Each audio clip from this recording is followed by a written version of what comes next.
be with you. I'm as sick as I am of this, Chris, and I really want you to stop.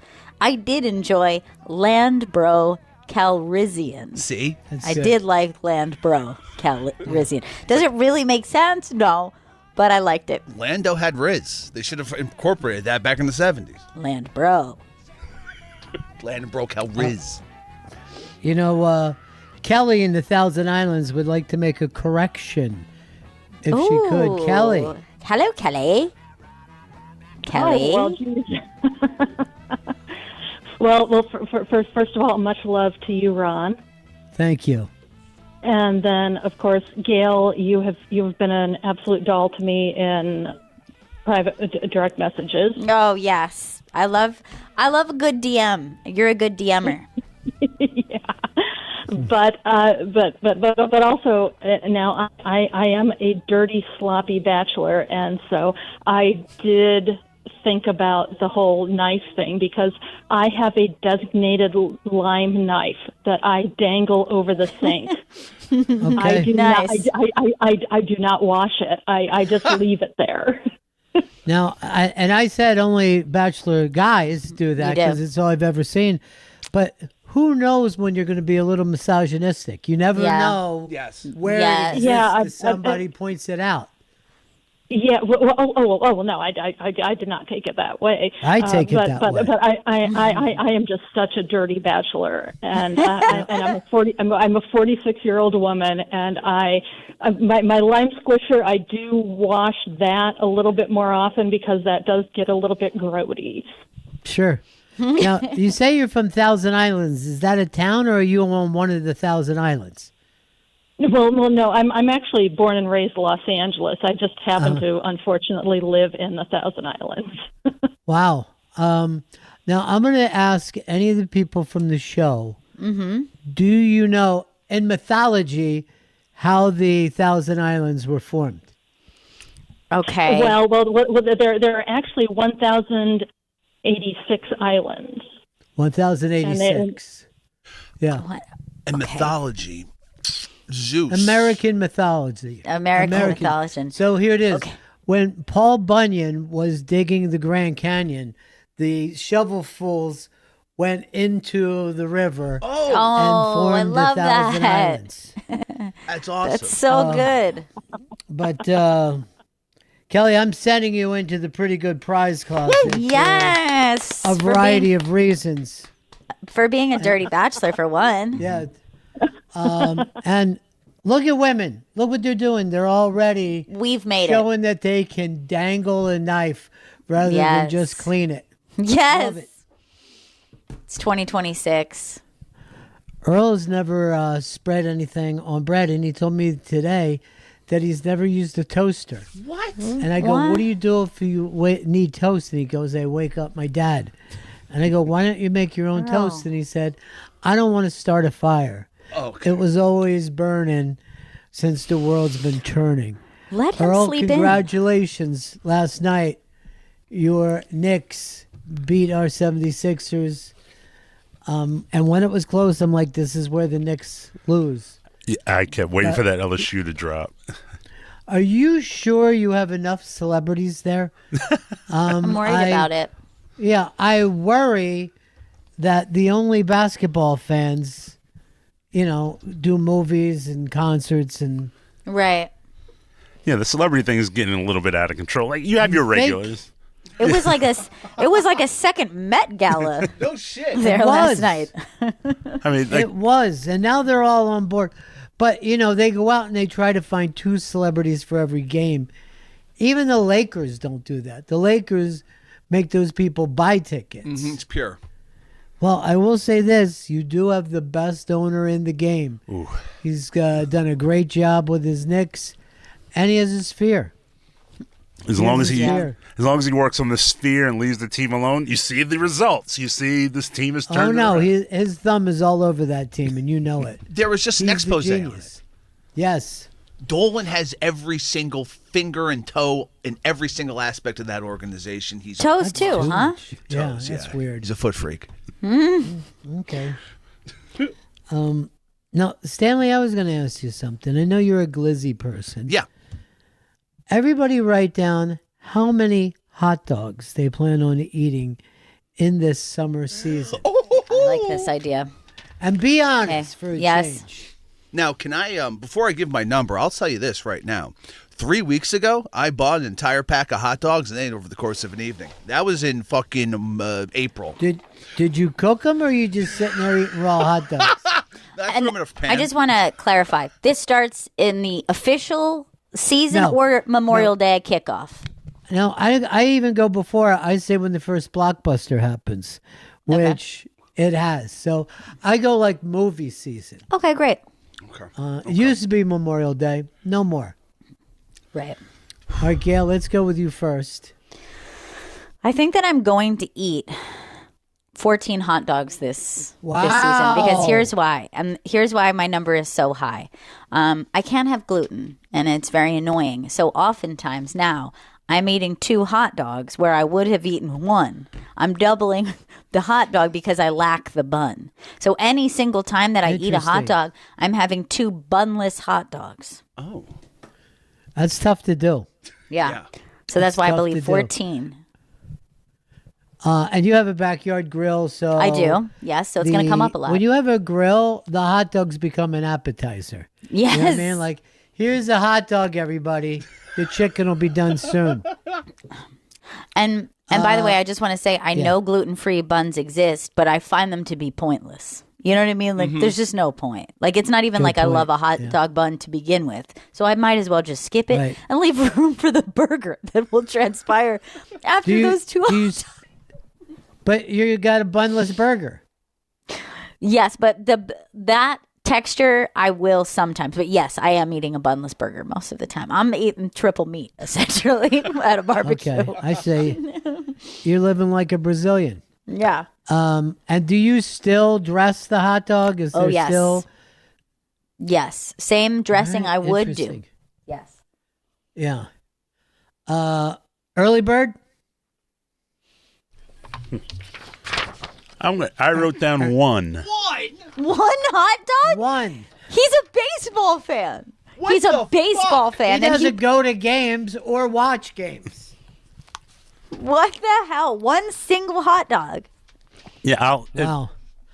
when I'm at a game, I'll have a hot dog. But I'm hoping to get to a game this year. And if I do, I'll have 1 hot dog because that's really what my guts can handle at this point. Okay, you're fine. Okay, I'm not comfortable with that. But Stanley, go on. what about you? It's going to be 62. Here's the, and I did the fucking math. All right, let's say there's 12, and I'm doing light math, by the way. I'm going in the other direction. Yeah. So 12 weekends in the fucking summer, let's say. I'm going to golf probably every weekend, at least once. So that means it's 2 glizzies at the turn, 2 glizzies at the end. That's 4 hot dogs per golf round. That's 46 hot dogs, 48 hot dogs. Now, on top of that, there will be fucking times when I just want a dog. Maybe I'll go to some baseball games over the summer. There, got to account for another fucking 6 there. And then just regular fucking barbecues. That gets me to 62. It's insane. Now, here's what I think is really respectable about his answer. I said 14. It felt very high, and I have a grill in my backyard. He's hitting 62, and none of them are ones he's making, and I find that so fascinating. I also find it interesting. He's telling us straight out, I'm playing golf every weekend. He went from a guy who's like, believe it or not, I went out, and now every weekend he's playing golf. All right, I'm going to ask you guys this. Everyone acts like they like hot dogs. Yeah. Could you just have a bare hot dog on a roll, nothing else? Could you just sit there and eat what people call a naked hot dog? No dressing of any kind. Nothing. No onions, no relish, No. no mustard, and none of the other bad thing that people put Yeah. instead of mustard. I really struggle with Couldn't it. do it? I don't think I could do Right. it. If someone said, I have a hot dog, oh, great. I have no condiments or anything. I would be like, actually, I'm good. I think I would say I'm good. Yeah. Chris, what about you? I've done it, and I'm going to do it again. Because I like the taste of hot dog. Like a straight naked right. dog, I like the taste of it. I feel like it has no taste until you start to put stuff on top. Do you? I mean, it's an American sausage, And you know what sausage is supposed to taste like? Oh, sure. Spicy, Right. interesting, blah, blah, Yes. blah. Herb. This has nothing, a blandness. It's a hot bologna. Now, here's something really weird.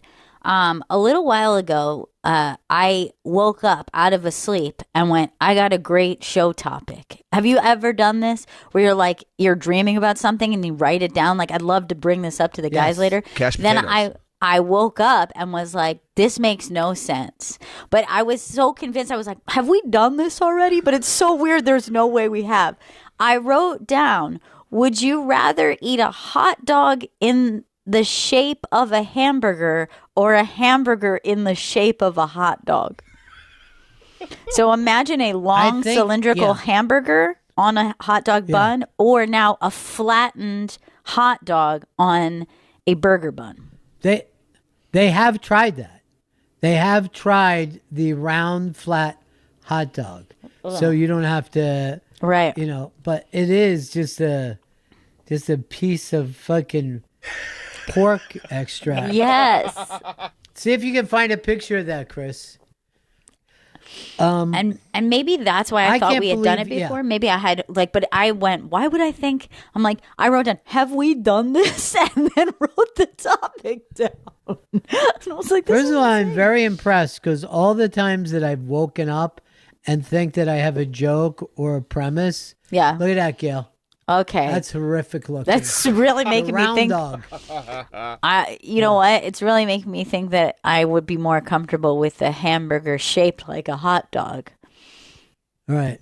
Yeah. But I do like that they're using raw onion on it. You can get the Yeah. rings. Wait. All right. You were So yours made more sense than anything I've ever woke up. Either mine were senseless, or I looked at the paper and I had just scribbled over the paper. And I'd wake up and go, "Oh, what was that thing I was laughing about?" Writing down.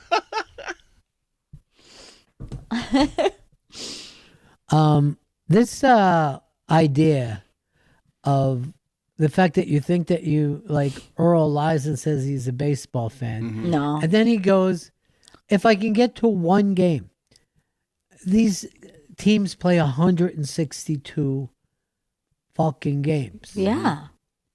You can get to any of them. And he only went to one, and that was to make Chris feel bad after Chris took him to a ball game. That was literally to hurt me. I'm going to go to at least 4 Cyclones games, the minor league team in Brooklyn. I'm going to go to at least 4 of them this summer. Very fun to go there. Very fun place. Unlimited hot dogs, $50. I also saw a thing that said that team and the Staten Island team are trying to set up some kind of a ferry thing back Ooh. and forth, a ferry battle, a rivalry, if you will. And I love the idea of that. Me too. I hear that Staten Island Stadium's nice. I got to check it out at some point. It's beautiful. It used to be the Yankees, and then the Yankees turned their back on on the their city. own city. Joe, Wisconsin. Hey, Ron, fuck cancer. Thanks. But when you're hanging around the campfire, just cooking hot dogs over the campfire, it's perfectly fine to just pull them off the stick and eat them without any condiments. All right, so you literally just eat it off the stick. You don't like try to grab it with a bun and pull off. It's a naked corn dog. No, Yeah. because I share them with the dogs, so... All right, I like the Three, idea of four 'em that. on the- You know what? That's cute. I mean, that's But- a cute answer. But when you got a stick in a fire, you're eating a lot of burnt dogs. Yeah, because I'm so like impulsive with the fire that I don't have the patience to just hover it and get a warm toastiness. Like it's going straight into flame. Oh yeah, I mean it's not a marshmallow where you can sit there and be like a foot away from the flame and still start to brown it. You know what I mean? You got to pretty much get it inside. You got to get in there with it. You're living like a cave person, and I'm saying that because I know that Kelly kind of lives, you know what I mean, a grody lifestyle, and I want to include her. You know what? I would say this. The hot dog might be one of the only meats that I enjoy like well done or even considered overcooked. And the weird thing, it's already cooked before you Right. get it. Yeah. That's Like true. My cousin used to just sit and eat raw hot dogs when I was younger. Like, And one my mom can. said he was going to get worms. Yeah, one can, but you shouldn't, like socially. Like, is it cooked? Is it going to kill you? No, but it's socially strange thing to do. So don't do it. But like, normally I'm not somebody who would like a char on any meat. I don't like things well done. I like the hot dog to be like exploded because it has been so heated that there's like a crust on the But you don't outside. like it black, do you? You just No, like no, black not in like that black. dog? Yeah, I like, but I Right. do like when it's like busts open. Cause Yeah, it's you so, like yeah, a yeah. little snap to it. Yes. Here is Marty in Jersey. I got another little quirk of the hot dog situation, guys. Did you ever, you're out of buns and you figure, I'll break my hot dog in half and put it on a hamburger bun, and it does not fucking taste the same, and vice versa. You can't take your hamburger meat, make it into a long hamburger, and eat it on a hot dog, and it tastes like shit for some reason. And they give you the same buns from the same damn company, and I don't know why this fucking exists. It's a very good point. It is a good point, and also, I mean, the reason why you can't do it is because you're going past the laws of physics. You know what I Yes, mean? Like, yes. there are laws, okay, that existed before anything in the universe. Mm-hmm. Anything in the universe. And you Yeah, know what that's true. that is? What? The law of gravity. Yes. Mm-hmm. Somehow our gravity pulled nothing together with other nothings Yeah. and started to make something. Teresa in Boston. Hey, Benningtons. Love you guys. Thanks. Couple of things. When I was a kid, I was obsessed with hot dogs, but I would never eat the last bite for some reason. The I end like that just attitude. bothered me. It was, but I have two questions for you about hot Yes. dogs. Do you have a preference for hot dog brand? For example, like Kayam or I'm from Rochester, so I love Zweigel's hot dogs. Does that matter to you? And could you tolerate a foot-long hot dog in a regular sized bun? That sounds wrong. You know what I mean? That Yeah. sounds like, I hate to say it, but a tall person having sex with a very, very short person. It's just and I wrong. know the vagina doesn't work that way, but it still seems weird. Now, when I was a kid, there was a commercial, hot dogs, Armour hot dogs. What kind of kids eat Armour hot dogs? Fat kids, sitting. Mean. And, that got to me. Then the kosher dog became like the best of the best because, they handle it better for religious reasons. Right. That Hebrew National. Yes. Right, the Hebrew National, because we answered to a higher authority. Higher Glizzy Authority. Yeah. And then, of course, the Coney Islands. Yes. The Nathans. I have the have Nathans. my what I believe to be my preferred ranking, and I have 5 on the list. So I'll go from the Wow. bottom here. Whoa. Okay. Number 5. I know it's a name brand to some, but literally taste it. It's not good. Oscar Mayer's in number 5. Number 4, also not a great flavor, Ballpark hot dogs. You might see it and go, that sounds fun. That's the exact kind of hot dog I want. plumps. It's yeah, no thanks. Number And 3. Oscar Mayer, by the way, the thing that bothered me when I was a kid is they call it a wiener instead of a hot dog. Yes, And makes I me didn't very like uncomfortable. Who Wants to Be a Hot, because that was one of the names for a boy's penis. Yes. And I didn't like that. Yeah, I don't like it, not one bit. In 3rd position, Hebrew National. I'll put that as a That's mid-level. lower than Yeah. That's what I thought. Number 2, I'm going to go Nathan's. Nathan's in the package. If you have to go, I feel comfortable with it. I'll go with Nathan's. But my number 1 is Sabret. Sabret's hot dogs. You That's a can good one. find them. I believe it is a New York or like maybe even New Jersey company. It's definitely popular in the Northeast. But if I have all of those options in front of me, I go Sabret's. Who do you think eats more hot dogs, Chicago or New York? I'm going to say New York. I know that the Chicago dog's a thing, but I think New York. Yes, but here's the thing. You got to think about this. Your average New Yorker, yes, you got hot dog stands on the street. Your average New Yorker just going who lives there, are they eating as many hot dogs as you think, Chris? No.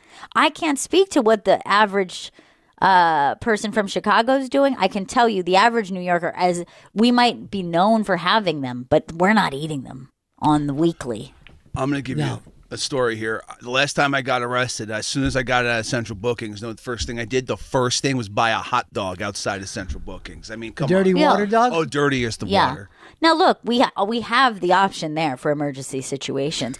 But I will say this. Let's say you're with your friend and you're in New York. Hey, you want to get some food? Yeah. You want to grab a slice? You're meeting in the morning. You're going to get a bagel. You're going to go out to brunch. You're going to do whatever. There's different New York foods that you might do. You might go to a Jewish deli together. If your friend said, hey, you want to meet up later? Go get a hot dog. You'd be like, what are you talking about? I'd be what do you mean by that? Like, it wouldn't be but you know that it's not a normal New Yorker's conversation is what my point is to you, Chris. It's making me think perhaps Chicago has it, but maybe they have a similar relationship. Like, they're synonymous with a hot dog. Yeah. But is it really their day to day? I don't know. I mean, here's the thing. If you're going to say a famous hot dog stand in New York, you're going all the way to Coney Island. True. Yes. And then I don't know if Papaya King still has the reputation it once did. I love them. I love them too. But I like 2 dogs and a papaya juice. Yeah. And they're the, I think they're the inflation buster. It was yeah, from the friendly New Yorkers. But I feel like there's a lot more thought about hot dogs in Chicago. Not that I like all that shit on there. Yeah. I don't want a salad on top of my hot dog. No, it's a salad that they put on there. Tyler in Texas. Hi, I was just gonna love you're on. Thanks. 2, at 7-Eleven they have what they call cheeseburger bites, which is a hamburger on the roller grill, and it's just cheese and hamburger meat. So that's available if anyone wants a 7-Eleven nearby. I can't imagine eating food from 7-Eleven. That's true. I see what the hot dogs look like when I'm getting a lighter, and I can't look at them. I can't look at those old things. They're nasty, dude. They are real. I think the last time I ate a hot dog off a roller, I got sick. That was from a mobile gas station outside of SUNY Purchase.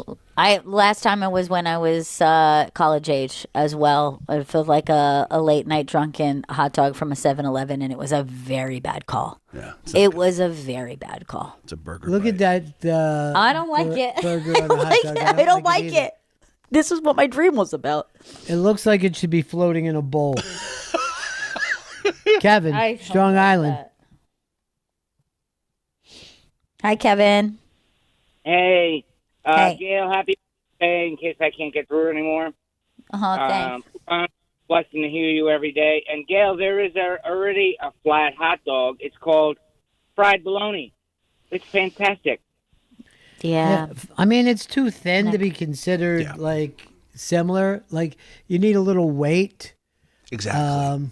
Yeah, the thickness is. Yeah. I would need at least I would say a 1/4 inch to 1/2 inch thick for me to consider it. Over here. when I eat a hot dog, I feel like I'm having an American experience. Yes. And when I eat a fried bologna sandwich, I feel like I was bankrupt in the 1920s. Yeah. You don't want to feel like that when you eat. That's Dust Bowl living. All right. Rapper just texted me, and he says, Johnny's Dogs is the boss with the sauce. Johnny's Dogs. Johnny's Dogs. Yeah. Yeah, I agree, too, with Gail said. You don't meet your friends somewhere to have hot dogs. Nope. It's almost like if I'm going to have a hot dog, it's a single experience. You know what I mean? Yes, exactly. It's like a quick bite. It's good for the park. It's good, like I said, they're on the streets in the city. You absolutely can do that. But it's very circumstantial. And I would even say this. If somebody invited you over to their house for a barbecue, hot dogs should be one of the meats, not the only meat that exists. Couldn't agree more. There's no not such agree thing. There's no such thing as a hot dog party. If I'm going to I wish go there was. to a cheap person's backyard party where they weren't coming in heavy, and I'd rather they didn't, because most people can't cook a steak or chicken on a grill. They're bad. Yeah. They're bad people. Yeah. But I will have a hot dog and hamburger. Before I had yeah. 2 hot dogs or 2 hamburgers. I Yeah. like to have one of each, and then I Yes. go like this. I've done it now. Yeah. And also, I do feel like the order in which you do it is important. Like, to me, it's always like the hot dog comes first and then the burger is like the entree. Like it's a gateway. I would never have the burger first. No, As a matter right? of fact, I'd be alarmed if the burgers were done before the hot dogs. You're like, why would you do this? What's up with Is them this a raw dogs? burger or is that a burnt hot dog? What the fuck is happening at this shitty pool party? I will say this. A cheeseburger, after you come out of a swimming pool or the ocean, tastes totally different Yeah. than any other cheeseburger that you will have. And I find it to be fantastic. There used to be a place which I think after the big hurricane it was no more, but it was on Rockaway Beach, and we used to walk out of the water and just get literally just like a stand cheeseburger, like off the. It was so good that me and Jack used to be like, of all the high end burgers we've ever had, nothing is better than this. And it was just like a straight up cheeseburger on a grill outside of the beach, and it was the best ever. Florida the hotels always will have a beach bar, and they'll have hot dogs and hamburgers there. And you'll eventually just end up sitting at that bar for like 9-10 hours at a time, meeting people that you wouldn't bother talking to on the plane, but you find them very interesting when you're all drunk. Right. Sure. At a And eating beach bar. burgers. You're just in a good mood. They're in Yeah. a good mood. You're like, I think this guy wants me to have sex with his wife. And 9 out of 10 times he does. You know what I mean? Usually does. Good conversion rate. Chad, Albany.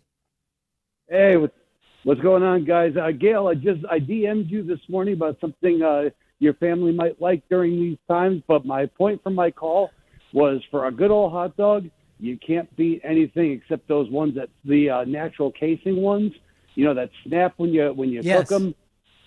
Yeah. You want a good snap Yes. to a hot dog. Yes, absolutely. Yeah. Very You important. want a good snap.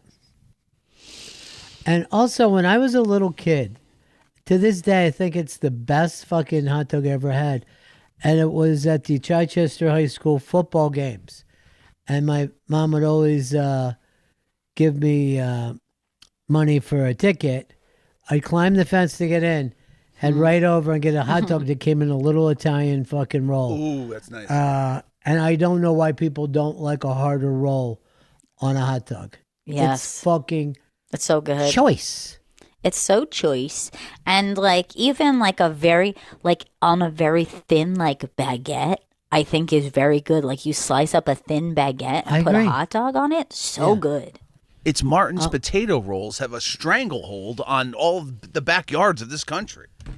I don't know what they use at fucking Yankee Stadium, but it tastes like Wonder Bread to me. Yeah. It's fucking difficult to make it through a Yankee dog. Do you remember a while back when I was talking about my love for the Lazy Lobster in Connecticut? And the reason why is because they put it on this like beautiful French roll instead of, think about it, a lobster roll often is basically just like a hot dog bun. Yeah. Like It it's is. very soft white bread, and that's the weakness of that sandwich. And they went, what if this was a super buttered, crusty, like French roll or something? It's so goddamn good. And it's because they elevated the bread. Gail talked about this so much, I drove up there. I pull up, and, it's so small. I'm like, I must be in the wrong place. This can't be the place. And then I walk in, I get one of those things. ate it outside. Because here's the thing. It feels like you're going through Brooklyn when you're driving through this neighborhood. You know what I mean? It's a real working class.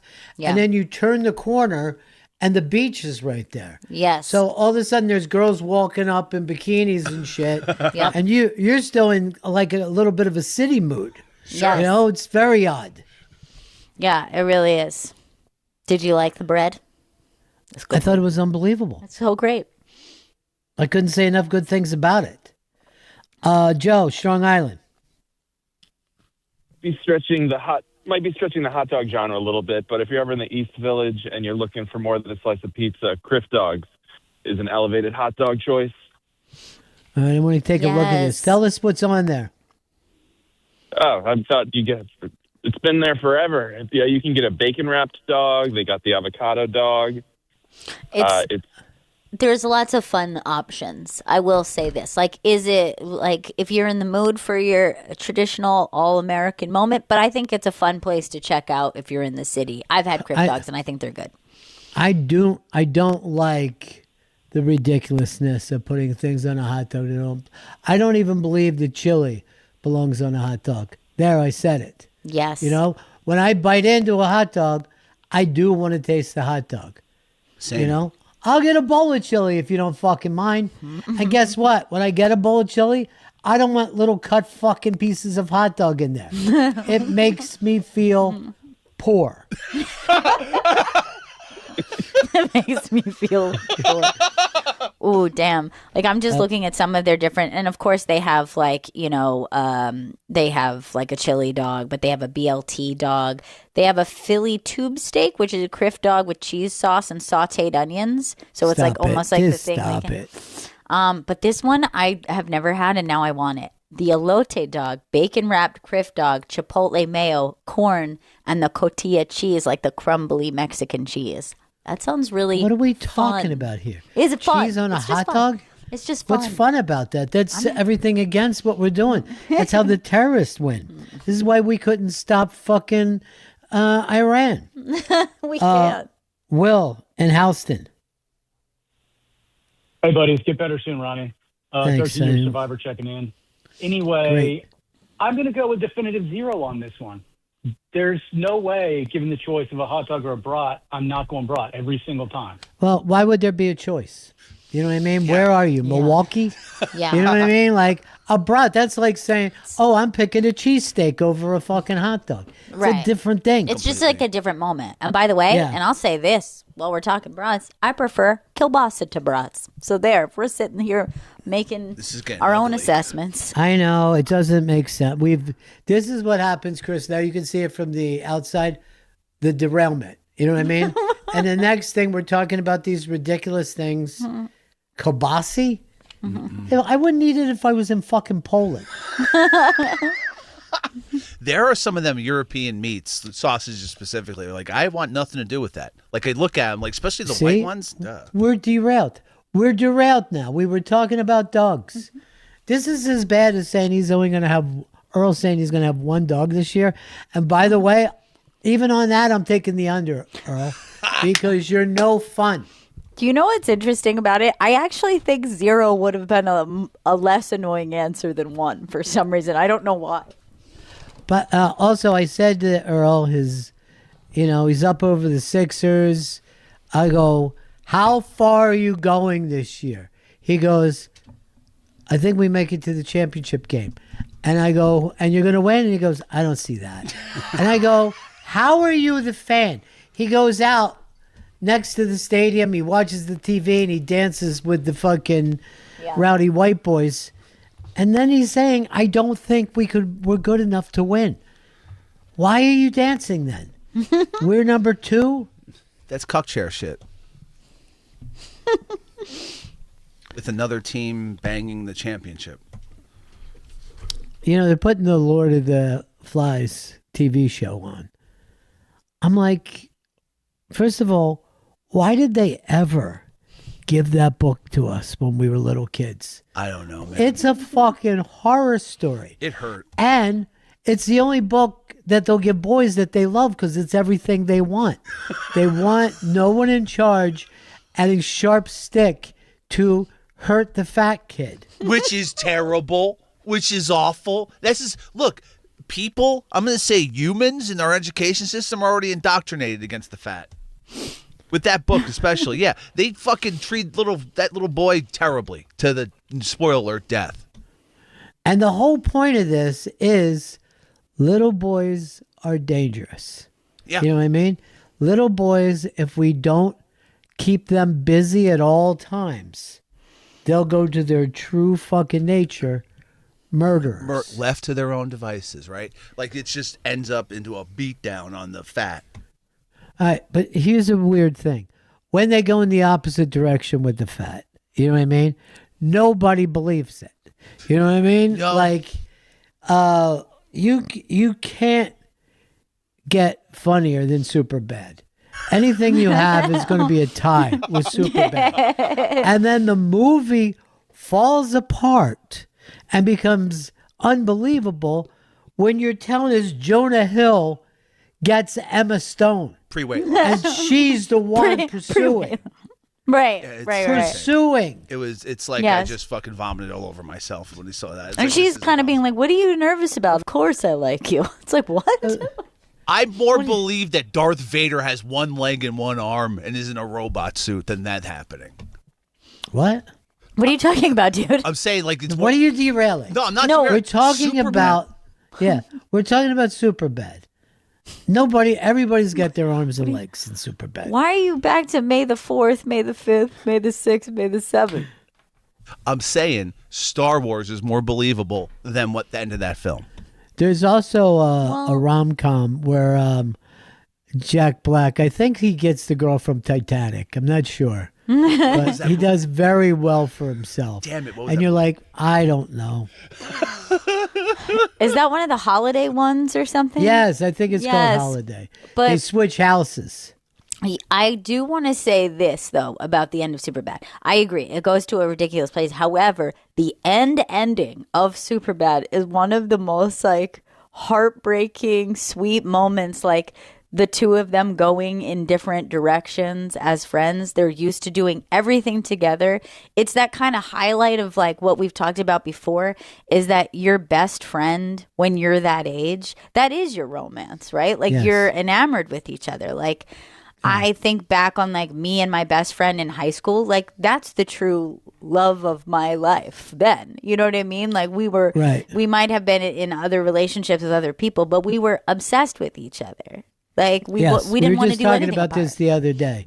Yeah. And all my friends wanted to be together all the time when we were that age. Me and Rap will get into those conversations. But when they're walking away and they're looking back at each other, the sad thing to me is Fatty is the last one that keeps looking back. No. You know what I mean? He's with fucking Emma Stone. Uh-huh. Yeah, but Michael Cera's hotter, I guess, than Emma Stone. To him. I don't even think I like the girl that Michael Cera was with. No, she Yeah. sucked. I mean, At the end of The Whale, they have him getting with Salma Hayek, which also was totally insane. You're no. Why do you lie so much? Why? They Why got would it you on. want somebody a little fucking hotter than Selma Hayek? Like the idea that you just went the hottest person that you could think Yes. of. Just literally a gift to Earth. Selma Hayek. He was drinking champagne off her toes. The Whale. The Whale. Really brought the movie looks together. like I think things are really going to work out in the end for The Whale. I haven't met a human being who saw the whale. By the way, Chris has never stopped referencing The Whale, despite the fact that none of us have ever seen the movie. I know, but that's because he was almost cast. That's bullshit, Rod. That's bullshit. So here's the It other should have been thing. yours, dude. That would have been your breakout role. And I thought we were going to put this picture up today. I forgot it though. So the other day, Chris and Gail come with me when I had to go do cancer stuff, and I'm in the place, and I'm going to be meeting like 2 doctors, couple of nurses, a fucking a pharmacist. It just went on and on. It was a nightmare. Yeah. But they call my name and I'm walking and I just hear like, hey, Ron, big fan. So it's a listener of our show and we're both, for whatever reason, at this place. And I'm following the lady in who's fucking let me in the locked door. So I say, hey to him and I go, this is Gail. And he's like, oh, hey, Gail. And I go, Chris is right over there. And then Gail said, yeah, Chris is right over. We got to go in this place, right? So after I come out of there, 5 hours later, I said, Chris, did you get to meet the listener? Because I wanted to find out, his name and shit. And he never came over to Chris. No, guess I'm too fat to talk to. I don't know. I'm a monster. I'm a nothing, nobody. I'm not mean to people. Right. But what about you seem so unapproachable? Let's figure it out. Totally approachable. Were you sitting there being weird? No. Were you being strange? He does might have looked sit over. odd.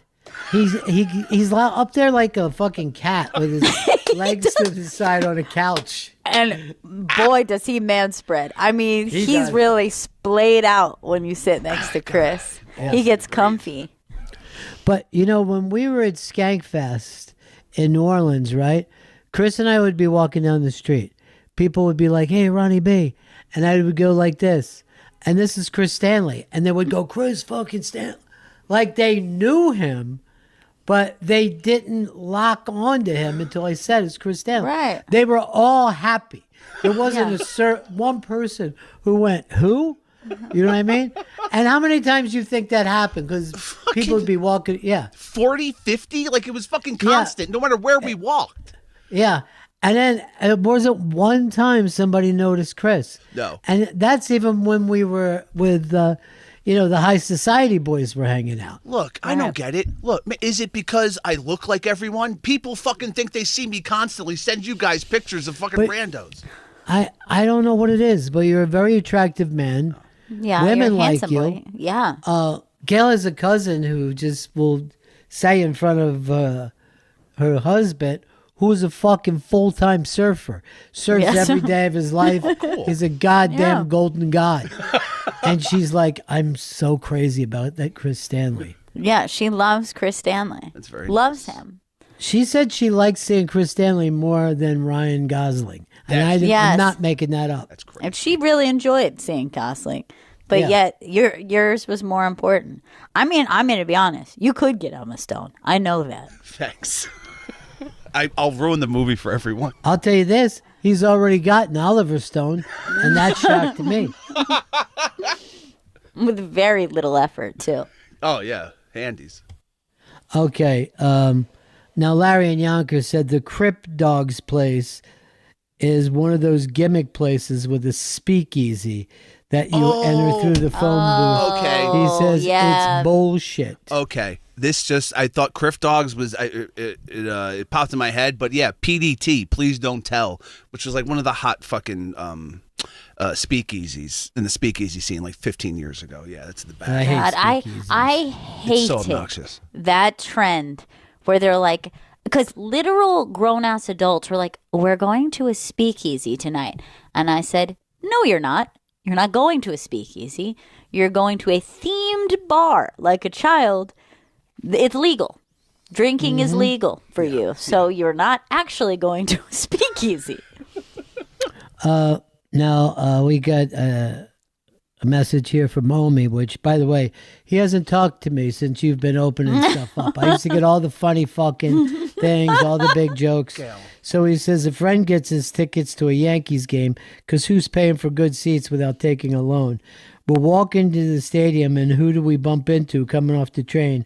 A Big A. A Big A. This fucking guy gets around more than Gurion. It is very, very true that if you go anywhere in New York, there's pretty fucking good chance that you're going to see Big A there. He jumps around or drives That's around. so cute. Dude's been to more fucking baseball games than Earl has in like the last decade. He's got a picture with super pregnant Gail. It was the last person Gail saw before. I think you had Juju, right? Yeah. Was it Frankie Juju? No, it was Juju. Yep. And then here's another thing. if you follow along, he's always got his picture taken next to a porn star because he goes to these like Comic Cons just with porn stars.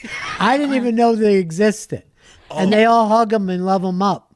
Not only does he have the picture of me, that was, by the way, the day I saw him was my due date. That's how we were celebrating. Like, somebody had given me the advice, like, you know, if you go long, it can be sad to see your due date come and go. Like, do something fun that night. So we went to Coney Island. We bumped into him. So that's how very pregnant I was. I was supposed to be having a baby that day. That's how pregnant. But also the first ever picture of me, like when we first started doing the fill-in Bennington shows before we became our own official show, I bumped into Big A in like the hall. He was coming in for like an event, and he's like, "Oh, Gail, can I take a picture?" So that was like the first public-facing picture of me that went out. Was a picture of me and Big hilarious. A. Yeah, so he's actually got the first ever picture of me when I started doing radio. Yeah. But here's another thing that Gail brought up the other day, and it got me choked up. She said when I wanted to do something because they go, would you want to do Friday mornings? Because I guess O&A don't want to do Friday mornings. I said, yeah, but let me think. And then I went, what if I did it, with Gail? And then they go, okay, I think they said E-Rock will be your producer. And I meet Gail, and we're walking up, and there's Chris Stanley standing outside. Yeah. And what did I say, Gail? You said, he's so damn sweet. What a sweet boy he is. And I look, and it's Chris, and it's like 6 a.m., like it's super early. It was like actually dark out. Yeah, it was night. It looked like it was he night. never even said to him, like, hey, I want to be there for you. I know you're like, you don't need me there, but I want to be there. Yeah. And I'll tell you something else. So, as you know, today was another bad, fucked up day with this thing. And you were very upset. Yeah. And then I get home, and I'm like, well, then I get this, boss, can I call you? It's Chris Stanley to give me a pump-up phone call that was so beautiful. And I'm going to say it. He was choking while he was saying it. And he was doing the, you got to keep going no matter what happens with these, any of the circumstances. You don't understand, blah, blah, blah. And you'll be good. And it was so incredibly sweet and nice. And I'm like, and then he said he had talked to you and you were upset that, the things weren't going as promised. And then I'm like, I bet Earl calls me next. Yeah. And in the middle of this stuff that I'm going through, Earl's like, where's your fucking Sixers now, asshole? Oh, wow. We turn them into street meat, okay? He gets off on it. And you know what? I feel like you should be praying for the Sixers right now. That would be the selfless thing to do. Would be nice. Might keep me going. You know what I mean? The Sixers. Yeah. And my kids, like, they know that my husband supports the 76ers because he's from Philly, and Pop-Up does. But it gets confusing for them anytime any New York team is involved because they're like, I'm born in New York. I live in New York. I'm from here. The thing that helps the 76ers is it's a backwards 6-7. And so they like to do that 6-7. Yeah. So it's nice. been confusing for them. But they always pick the New York teams, and I would never change that. I think it's smart. I think it's a smart thing. I let you guys root for the Bucks. I never fucking said the Bucks suck or anything. I rooted along with you, and then I would secretly go, oh man, these fucking Eagles are driving me crazy. But there's no reason to push that on your kids. People who do that are bad parents. Yeah. They're fucking bad parents. Because then you're cheering for somebody at school that the other kids aren't cheering for. Yeah, you're asking for your child to be ostracized in their own community. Yeah. It's the same shit we were just talking about of like parents that force you to, bet, both sides of the plate or force you into some sport or whatever. It's that's the same Earl. mentality. Yeah, exactly. Yeah, that's Earl. You're describing Earl. Yeah, a bad person. And when Earl was born, he was born with a club foot, and his dad wouldn't fix it. Come on. He said he didn't want to waste money on Earl. By the way, a bunch of our interns through the years have put messages on the wall. So we thought we would play some of them on the air. You'll hear some people. Some of those you haven't heard in many, many years. Some of them maybe you've heard more recently. Are we ready to go, Chris? Yep.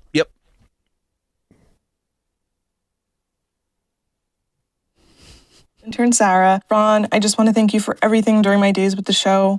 You taught me so many things that I still use and think about in my life, and I'm beyond grateful for the experience. Hey, buddies. This is Luke from New York. You guys have all been on my mind nonstop since I've heard the news, and I'll never forget how good you guys were to me during my time with you. So I'm here for absolutely anything you need. It's Eleanor calling in from New York. Ron, you are a huge inspiration to me, not just your intelligence and your comedic talent, but also your mental strength during this period. I'm thinking of you and looking back with fondness at every single moment I spent with you on the show. It's Rebecca, the intern from the summer of 23, and I just wanted to let you know I'm thinking of you and sending all my love. I'm so lucky I got to work with you, and I still can't believe to this day I got to joke around with you on air and call it a job. You're the best in the biz, and there's no one like Bennington. And I have my mom here who wants to say a message. Hi, Ron. We love you. We think you're the best. Hey guys, Jesse Karsten here, former intern. Make sure you guys keep laughing, keep giving us laughs, because we need it, and we know you do too. Love you guys so much. I'll see you around Jazzington forever. Hey, it's intern Nicole from Connecticut. Ron, I'm sending you and the Bennington family so much love. We're all rooting for you and sending our very best. Hey Ron, it's your old GPS buddy Connor. I just wanted to let you know how much you've meant to me and that I owe you so much. The joy you bring to people daily on your show is immeasurable and extraordinarily important. I love you, Ron.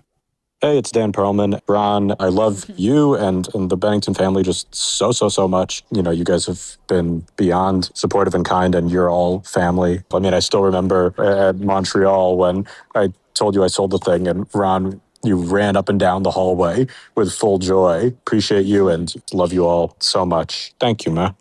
Hey, Ron. Hello. It is Cashmere, Danny Murphy. Forever a Bennington intern. One of the best times of my life. And the reason it was the best time of my life is because of you, Gail, the entire Bennington crew. And I love so much that I still get to see you guys so much. And I just wanted to wish you so much luck, success, and love through all of this. And a hospital gown is kind of like a caftan. So you're being chic for the summer already. You're ahead of the trend. Love you and always here for you guys. Oh, that's so nice. Man, we have had so many great people work with us through the show. So many.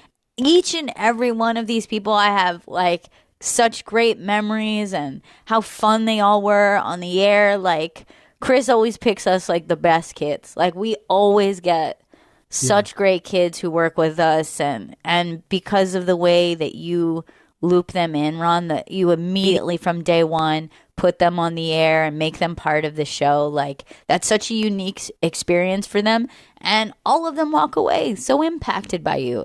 It's really cool. Dan Perlman's story of him not reacting to selling a pilot in Montreal during the Montreal Comedy Festival. And here's the only part of it. So we were doing an Unmasked, I don't remember with who. And he was at this thing. He had to go down. And I don't even think he was, because we don't pay. We're not allowed to travel with interns. You know what I mean? So he couldn't go up there with us. But he got invited because he had written this script. I think for, I think it was the bus driver one. It was the cartoon bus driver, in Brooklyn. That was the animated short. The animated show for that. And so then we're finished with our thing, and we walk down, and we're just like, "What's up, Dan?" He's, "Hey." And then Joey Joe was there. It wasn't even Dan who told us. Yes. And he's like, he goes, Joey is like really timidly goes, Dan sold the pilot to, and I'm like going, Fox. What are you fucking talking about? And Dan was like, it's who knows, maybe it won't even run, you sold the fucking pilot. Yes. You're a paid writer now. I was going fucking crazy. I was so proud of him. It was awesome. And it even was like you said that Dan's face as you started to scream with excitement was like a dog when someone yells. Like he looked around like, is this a bad thing or a good thing? And you were like, yes, are you kidding me? This is insane. And he was like maybe mildly happy. And then you guys just celebrated, and as I remember, you guys were throwing around toonies like they were loonies. That was a Joey JoJo quote. We're throwing toonies around like loonies. All right, kids, why don't we break here? That was really, really sweet, though. Yeah, that was so sweet. To hear from all those folks. All right, we're going to break and be right back. Bennington. Faction Talk 103, it's the Bennington Show!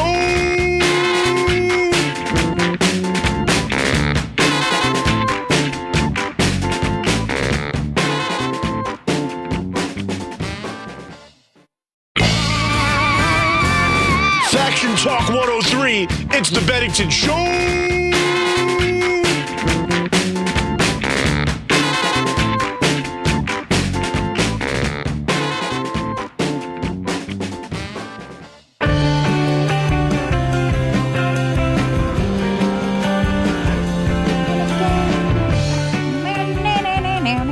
Bennington is back. We just heard some really incredible voice messages left by our former interns, Sarah, Luke, Eleanor, Rebecca, Jesse, Nicole, Connor, Dan Perlman, Danny Murphy. All of that is on SiriusXM.com/Bennington Wall. You can hear everybody's messages. You can search for people. And if you scroll to the bottom, you can leave your own. We're still listening to them each day and playing them and sharing them with each other. And they're unbelievable. And we're very grateful for it. Actually, just found out from Deb that we have another thing of interns that we'll play a little later on in the show. Oh, good. I already thought that was a lot. They my God. Came back for that, so I'll be listening for that in just a little bit. Gail, you said you had a story about the Great White Way, Broadway. Oh, my God. So there is this actress who's on The Pit. She's a very beloved character. And her and several of actually her cast mates from the show are from theater backgrounds. And apparently that was like a big choice from the casting directors because of the amount of text and dialogue that they would have to learn and like all the medical terms. They'd be like, it would be great to find some really solid theater actors because they are used to memorizing this kind of dense text and like making stuff. So one of the actresses is on Broadway right now, and she's in a play. She's in a musical, and she had to go on her social media and say, hey guys, I understand you don't know what it's like to be in a play, but you need to stop yelling out references from The Pit during a live performance. So when I'm ready to do my big musical number, you're yelling at me, hey, did you ever finish getting some of your stuff done and all your paperwork done? It was a major part that she didn't get a lot of her charts finished during this last season. And people are yelling, finish your charts out during a live play. During a play. So, I mean, that goes to show they're not there to see a play. Yes. They're there to see a celebrity. Yes. And this is what's kind of weird. I mean, even if you look at what Broadway's doing now, The Outsiders, The Lost Boys, I mean, these are almost like children's shows. Yes. You know what I mean? Like, and I know that you'll be interested to know it was actually Omi who let me know that this was going on. He was the one who Good. sent me this story I would have initially. gotten it in the old days. I know.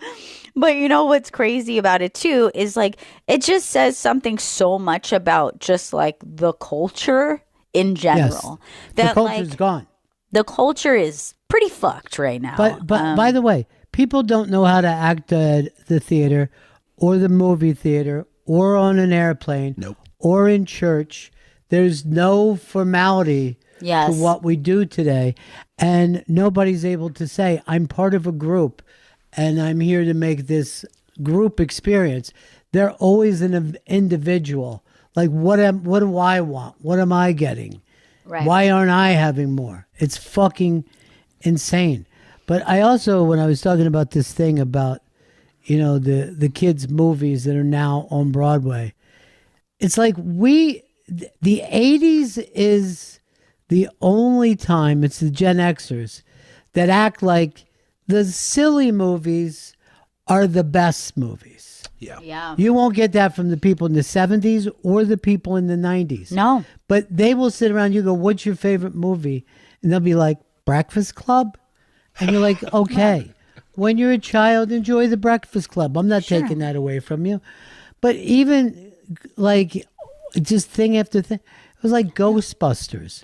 Ghostbusters is a silly kind of a cute thing, but it's being treated like it's a classic. Yeah. I mean, look, when you have me list the best movies of the 90s, you don't hear me going, probably Aladdin.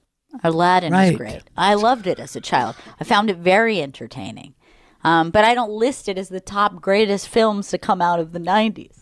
So what is wrong with Earl's generation, the Gen Xers? Yeah, something's up with them. Are they just so one-shotted by nostalgia that they have to just grasp?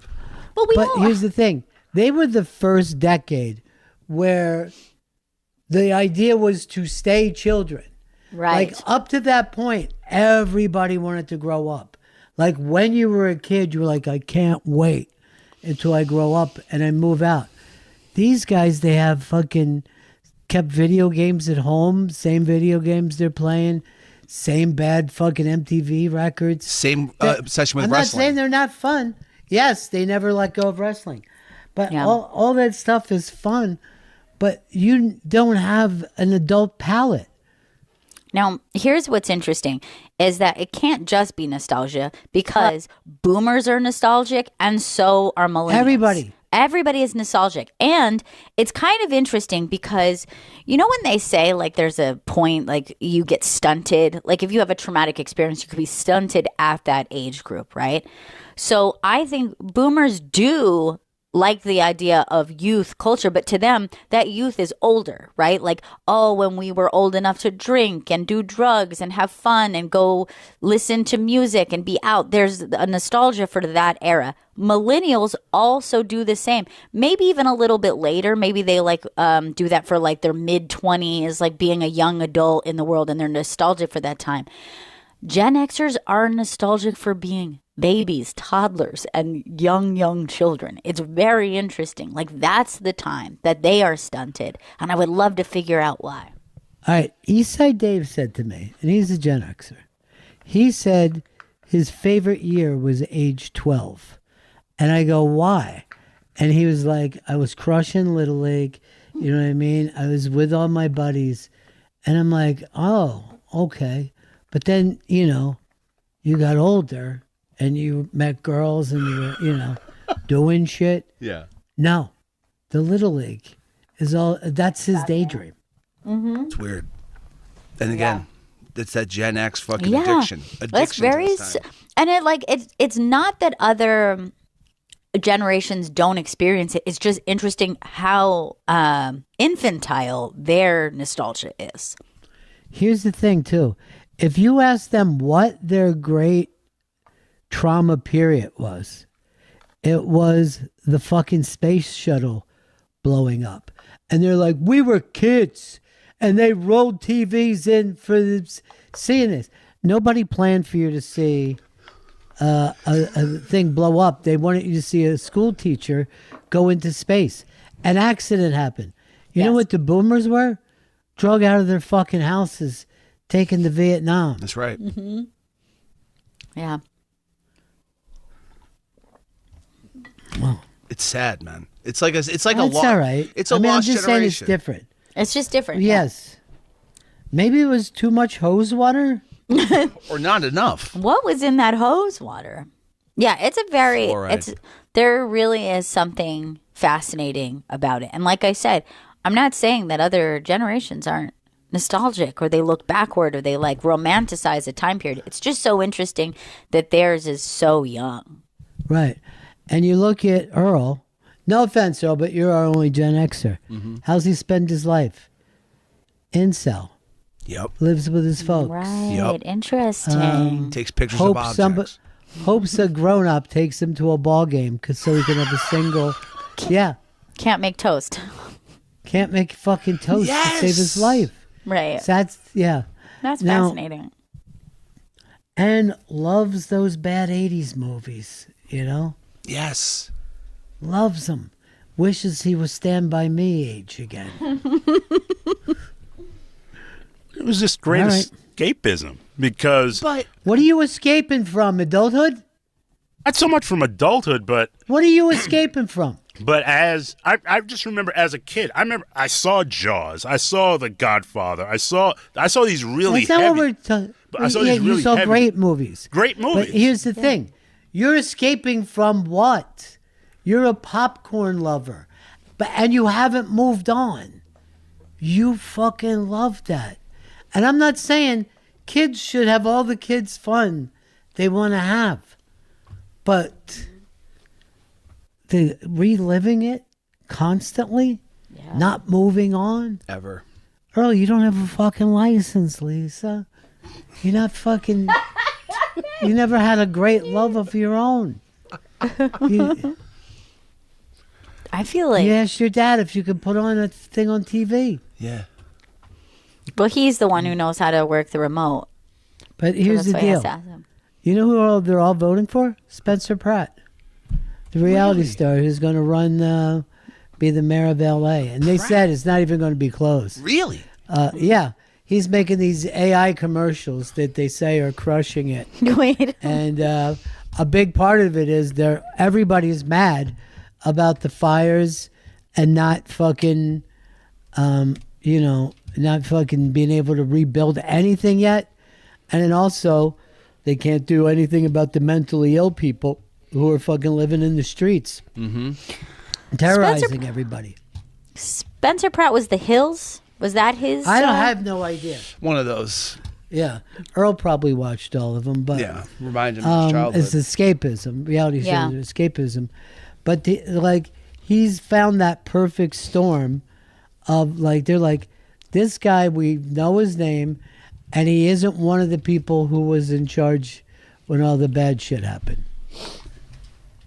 And when people go, isn't this terrible? I go, I don't know. Does anybody else? That fucking mayor that they have now seemed like dumber than a fucking doorknob. They seem checked out. They're so dumb, but I don't think they are. Yeah. They're just so dumb. They seem checked out.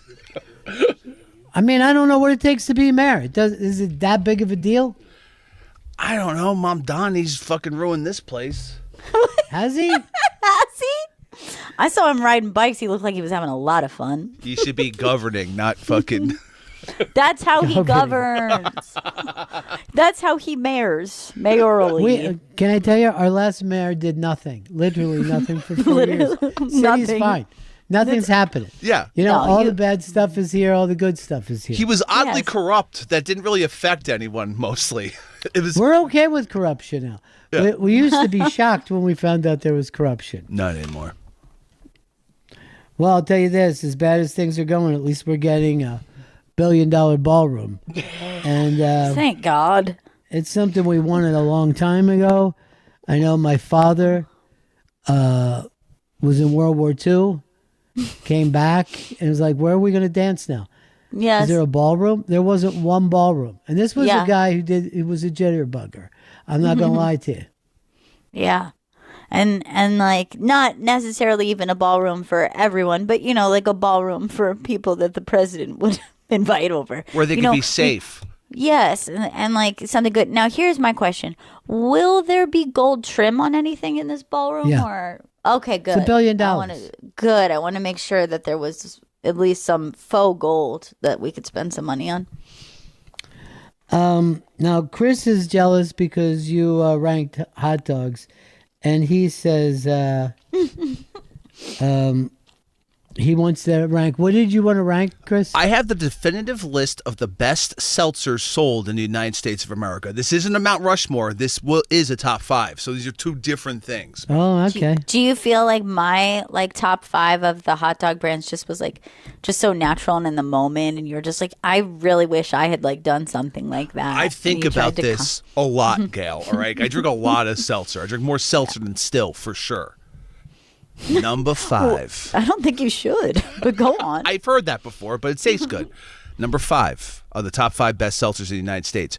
Topo Chico Hold Freight with a twist of lime.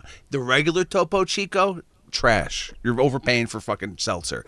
Twist of lime, it is a delightful drink. Okay. Topo Chico. I don't even think I know it. It's good. Number 4. Glass bottle, right? Glass bottle. It's a glass bottled seltz.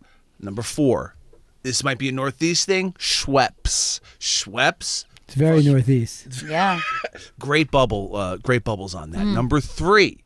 Too much, if you ask me. Mountain Valley Spring Water. I call it the San Pellegrino of America. It's that good. Do you know that I only found out about this week? Really? I thought it was a brand new thing. It's new. I was surprised it comes in a plastic bottle. It's new-ish. It's been it's been on the come up. Now they're putting it out. It used to be only in glass. Now they're putting it in plastic because people are loving it. It's a delicious spring water. It's great. I know, but it feels like you're against the purpose of this whole thing when you're throwing plastic away. It's just water and then you're chucking out, just like an 8-ounce plastic bottle. Look, I'm going by taste and bubble content, and there's great bubbles in that. I don't think it's that bubbly. To me, I drink it like it's a regular water. It's spring water, but there are enough bubbles for me to classify it as seltzer. Okay. And I have one that I've not put on the list that I'm going to address later that I get a lot of people talking to me about.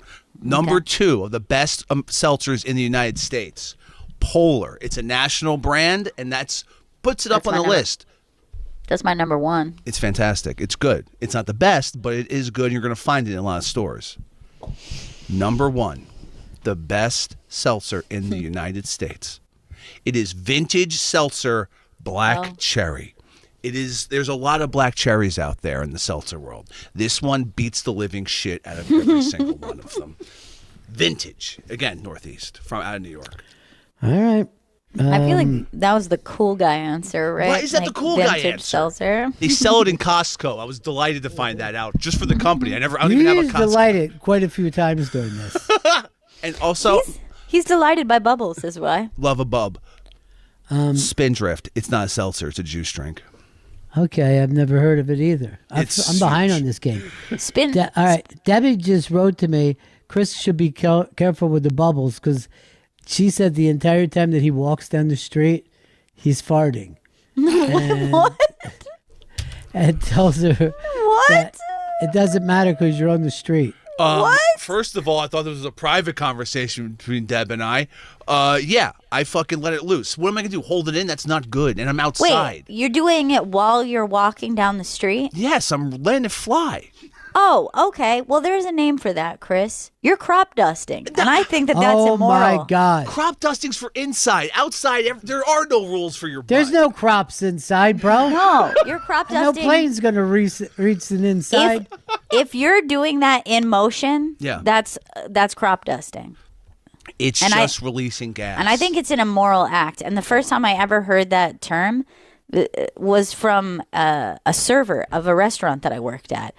And she says that she likes to crop dust through the restaurant so it can't be pinpointed to her. That's not right. And I go, I feel like you should be fired for saying that. Like, that doesn't seem hygienic. Oh, and farting in a restaurant? You should be gone. Yes, and she's employed by this place. You know what I mean? Like, you know how it says, like, employees must wash hands? There needs to be something. Employees can't fart in the establishment. Come on. You need to walk Chris outside. Stanley, your important thing is that you're in motion, right? Yes. 100%. I'm trying to finish this song. Chris Stanley is a man in motion, and he farts the times. St. Elmo's fire. I'll tell you this. Walking into Sirius today, there's the revolving fucking doors. I let it rip in my wedge of the door. And then, I just let it go. So you know it's wrong. So You know it's wrong and disgusting, and the next person who gets in that little compartment is now going to smell your stank air. Possibly. They have to put up with wedge farts.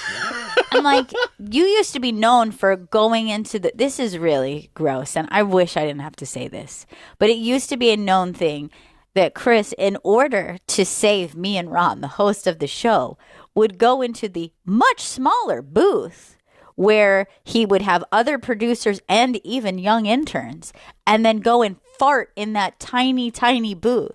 And then they would scream at him, "That's disgusting. Why are you doing that?" And he goes, "I'm not going to fart in there with Ron and Gail." No, of course not. It's their show, he would say. Yeah. They also told me sometimes he would just crack the door open and push his ass in and fart that and then shut the door. Who told you He's that? fucking hotboxing him. And then you said that you and Earl will walk through Times Square holding hands while you each crop dust. Oh, yeah. We let it fly. They call it a double dusting. You guys cannot be double dusting these streets. That's open a public air. That's public health and safety, and you're disobeying it. All right, here's Taylor in D.C. Taylor. Hey guys, Hey. Ronnie B, love you, buddy. Thanks, man. I just wanted we were talking about. I know I'm a little behind. You were talking about That's all right. nostalgia, and so I experienced some trauma when I was 8 years old, and made it through it and worked through it in therapy as a kid and as I got older, and then it popped up again, and it's common that I learned in therapy when my daughter turned 8, which was the Right. age when it happened to me. Yep. It popped up again for me.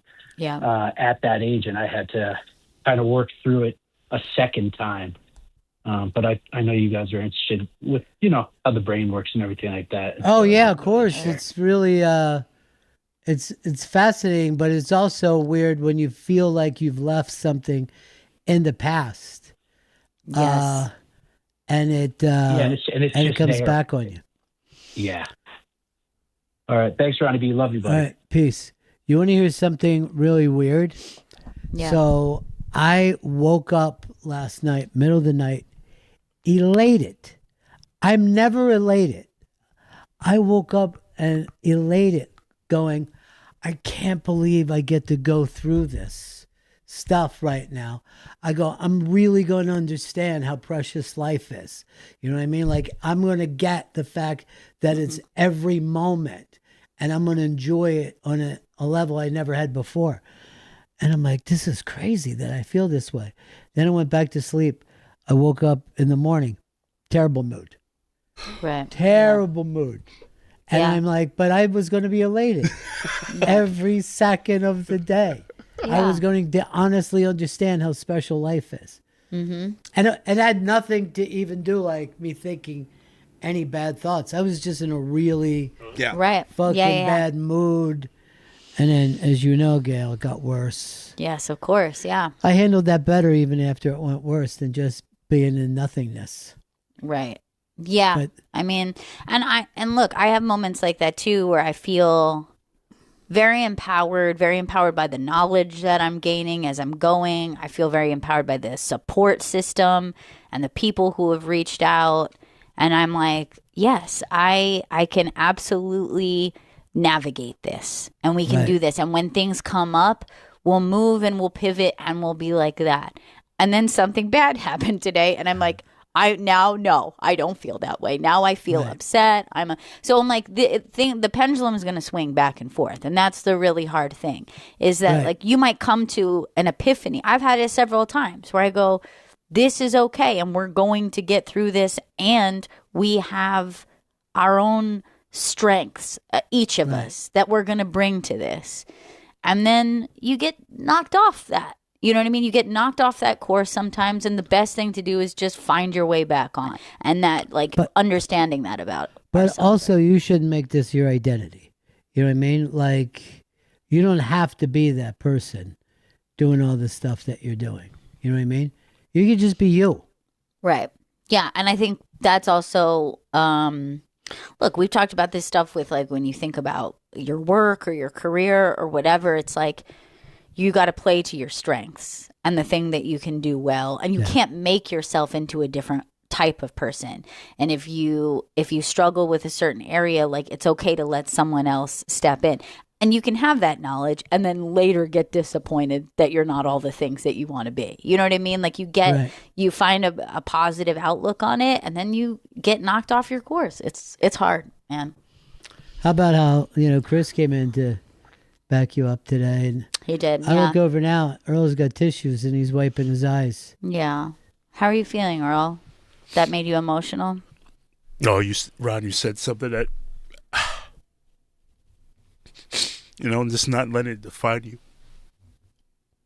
I don't know. I don't know. It was just something that came out in what you said, and this was sort of like, I don't know if it triggered me or I don't know.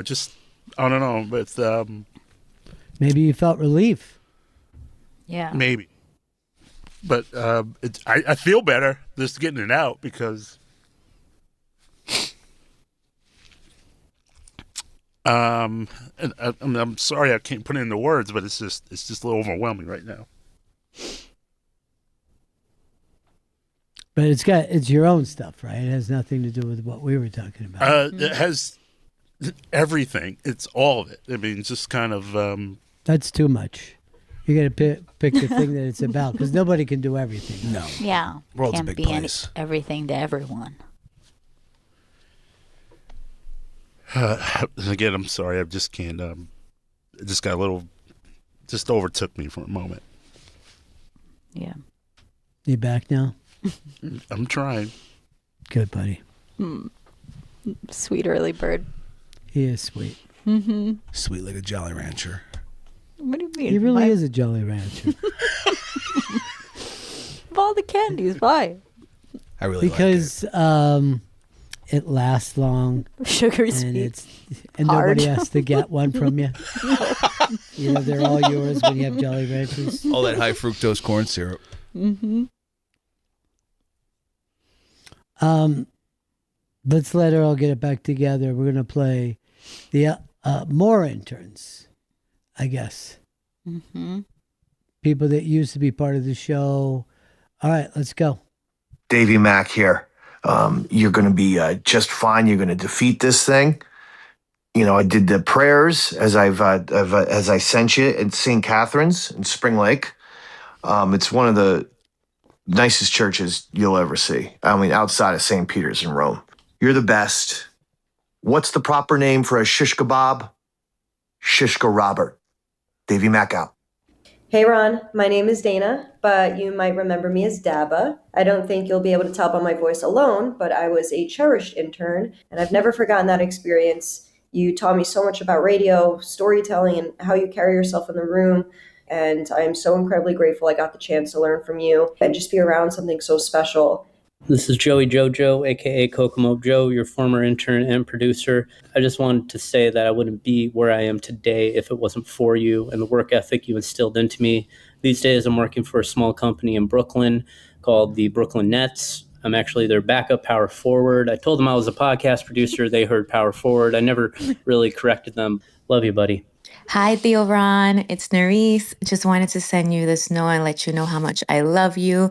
I hope you can feel how many people are rooting for you and are holding you in with so much love. Ronnie B, it's your old intern Scruffy. Just wanted to tell you that, man, after all these years, it's been, 16, 17 years, and you're still the best fucking boss I've ever had. I just want to tell you, I'm thinking about you, and I know that you're going to be all right.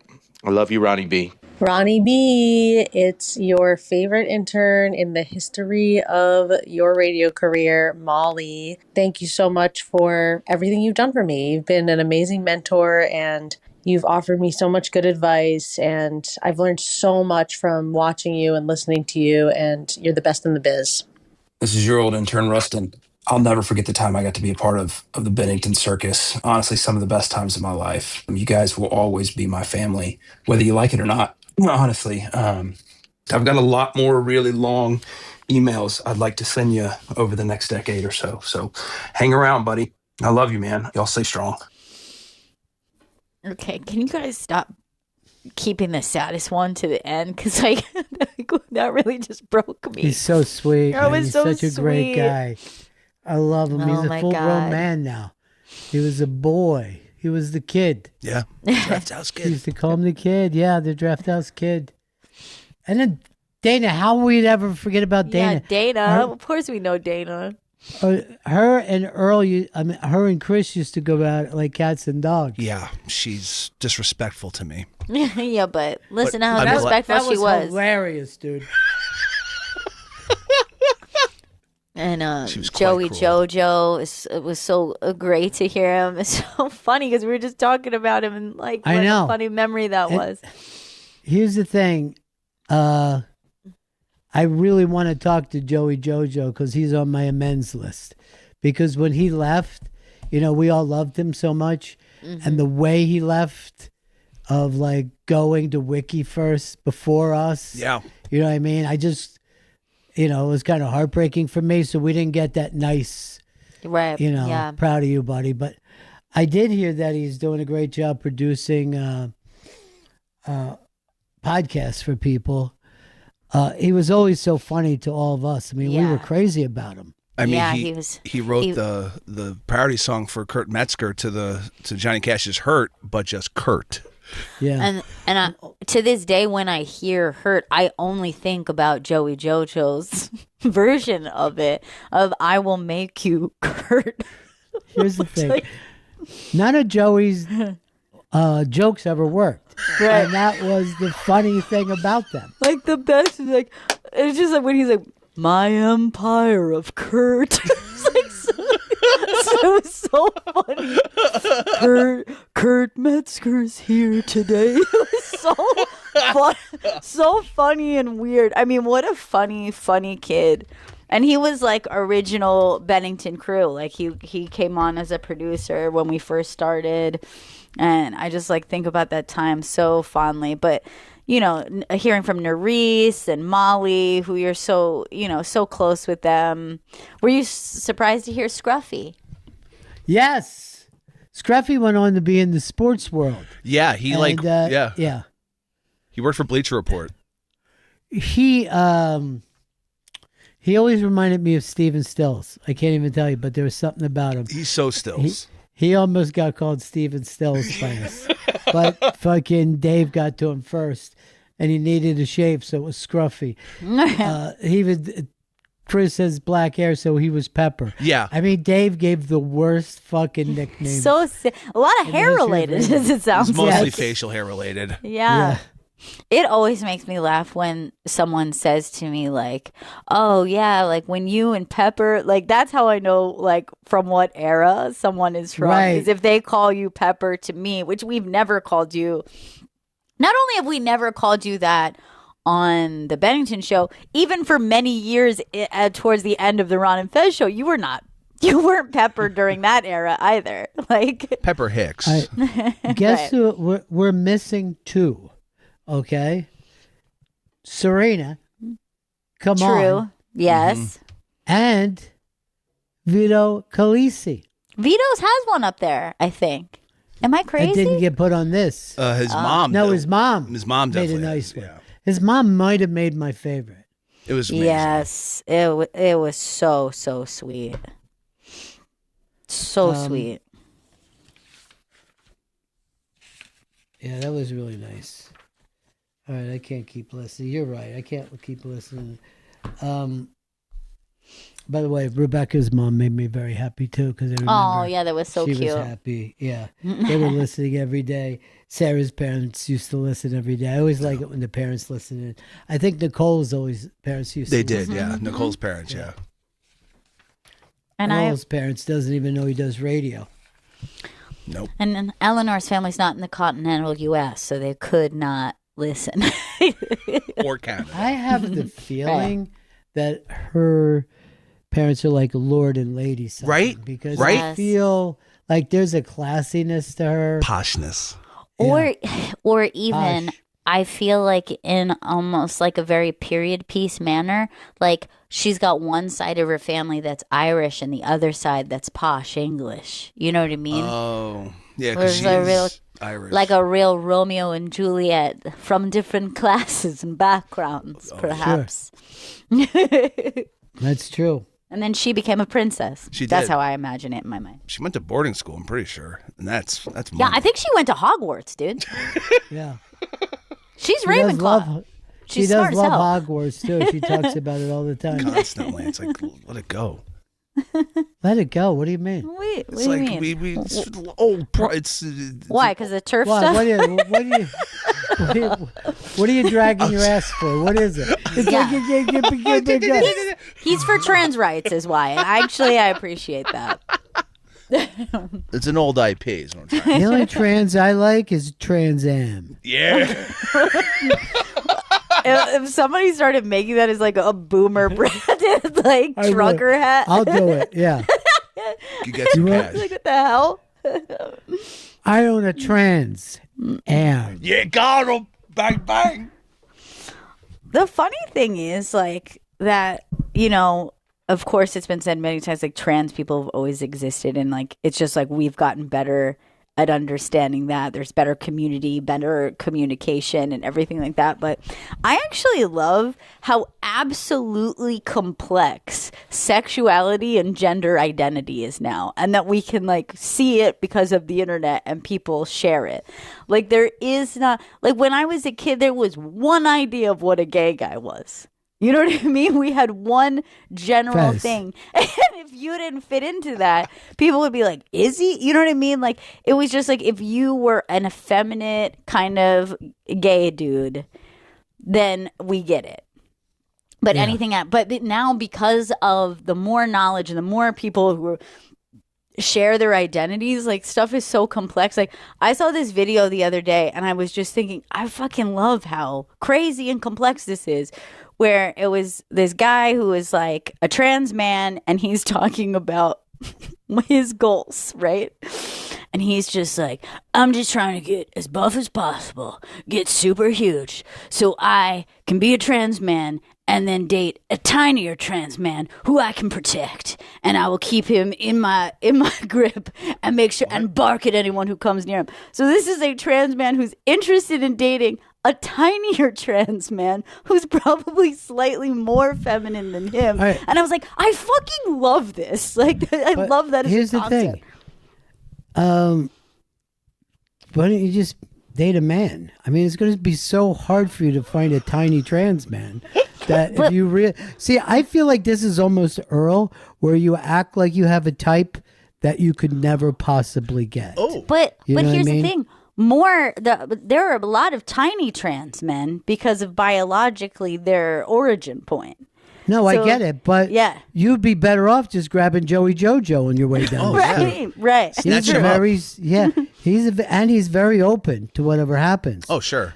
But you know the person who I thought was kidding when he said he was gay, and I always was ready for the punchline, was Tim Dillon. Oh yeah. Oh yeah. Never did I think he was gay. Doesn't care about any of the things that gay guys. No. I guess there's one thing he cares about, Right, but sure. none of the other stuff. And by the way, killing it. Every time I see him, he's hilarious. I will say this, at least a dozen times on the show, we've had a man who's come on as a comedian talking to us, and then they'll reference their wife or girlfriend, and I'll go, huh. But that is the one time that I did the opposite, where he's like, yeah, like, so because I'm gay, like, da-da-da. And I was like, you're what now? Like, I was so surprised. It was like the opposite of how it usually goes, where I'm talking to a very dandy man who's a very creative type. And then they're like, and my wife. And you're like, oh, I wonder if gay guys can't stand straight guys like that. Ooh. Like if I was gay, I'd be like, shut up, Martin Short. That should be one of us, not you. You'd be accusing everyone of queer baiting, as they call it. Is that what it's called? That Yes. you're trying to Yes. pull the gays in? Right. You're pulling the gays in, and you're even going like, I seem like somebody who's part of the culture, but I'm actually not. So maybe you're an artistic type. Maybe you're like into different effeminate things, but you're actually not. So they've accused Harry Styles of this. They feel like he kind of carries himself like a gay man, but he dates women, and they're like, that's queer baiting. Well, not anymore. Now he's engaged, I guess, to Lisa Bonet's daughter. Mm-hmm. Yes. Getting it on. Well, they're more engaged. Than I mean, it on. They're, like they're going to get married. Put a ring on it, dude. But yeah, but I also think that that's silly because, I don't know, was Bowie queer baiting? Like, I feel like sexuality is a spectrum. That's bisexual. Well, I mean, erasure. he was gay for a while. Then he was Right. bisexual for a while. And then he married a woman. Right. So And stopped really being interesting and just started to dress like a member of Duran Duran throughout the 80s.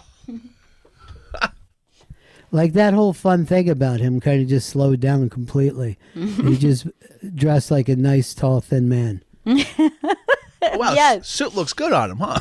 really It good. does. Really good. He looks Really does. good in everything he wears. He has the body type for it. He sure does. He's an absolute beginner. We haven't let Earl get into anything for a while. Should we, Earl, or is this going to lead to something? Do you feel comfortable with that? There's not enough time in the show for one of your name something that should happen with a band or whatever. What band has a bad boy on it? There was another, I think it was a Rolling Stone list about best guitar solos. And I'm like, Earl's going to drag it in here, but he never did. Wow, restraint from the E-Dog. Yeah. Now he's kind of taking the Fez place of crying hard on the show and not being able to even explain why. Now that you're away for it, could you tell us why you were crying, Earl? This everything. These stories are moving. What you were saying was moving. What did I say that was moving? Just how you know, like, even if you're in a position of, you know, looking after someone, it shouldn't necessarily define you. You still have to do the other things in your life. Well, I said that for Gail, not for everybody. I don't know. Yeah, that's what I meant. I'm sorry. A nurse says their own thing. You know, I can't tell a nurse, you should go out and party. Right? She's taking care of somebody. It was beautiful, and I appreciate it. I don't know if that was true, but I'm glad you enjoyed. Here's something I was thinking about. Have you seen the number of backyard concerts and front porch concerts? And there are always young rock and roll bands. I'm trying to figure out where it is right now.